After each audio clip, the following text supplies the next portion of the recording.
DJ Sports.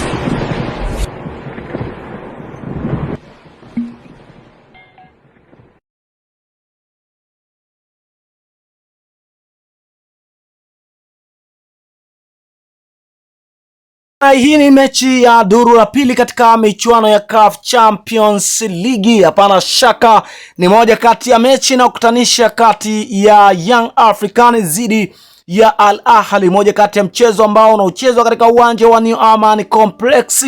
Hapana shaka tumeshuhudia mengi zaidi kuhusiana na mchezo wa awali, ambapo tuliweza kuona kwamba mchezo wa awali uliweza kuchezwa kule Misri. Young Africans aliweza kupoteza mchezo huo na mara baada ya kuweza kufungwa goli 2-0, na hivyo tuliweza kuona kwamba mambo mbalimbali yaliokuwa yakiendelea katika zile dakika 90 za mchezo wa CAF Champions League. Leo hii mwenyeji wa mchezo huu ni klabu ya soka ya Young Africans, mchezo ambao unaochezwa katika uwanja wa New Amaan Complex visiwani Zanzibar. Hapana shaka ni moja kati ya mechi ambayo itakwenda kuwa na historia kubwa kweli kweli. Bila shaka tumeweza kuona mambo mbalimbali. Msimu uliopita katika uwanja huu uliweza kuchezwa mchezo wa finali la kombe la shirikisho, ambapo Simba Sports Club waliweza kukichapa na zidi ya klabu kutokea kule Morocco, RS Berkane, na hivyo tuliweza kuona kwamba Simba aliweza kupoteza katika uwanja huu. Sasa ni hatua ya makundi ya CAF Champions League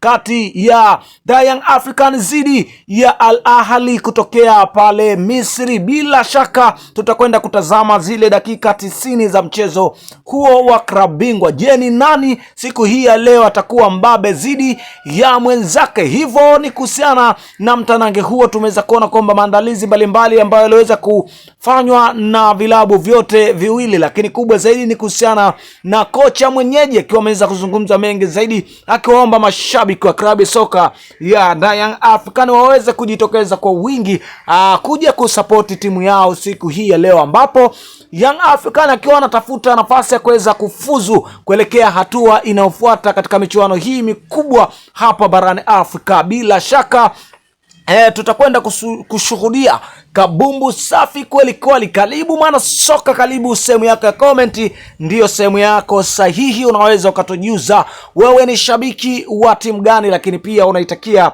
timu yako ushindi wa mabao mangapi siku hii ya leo. Usisahau kugusa neno subscribe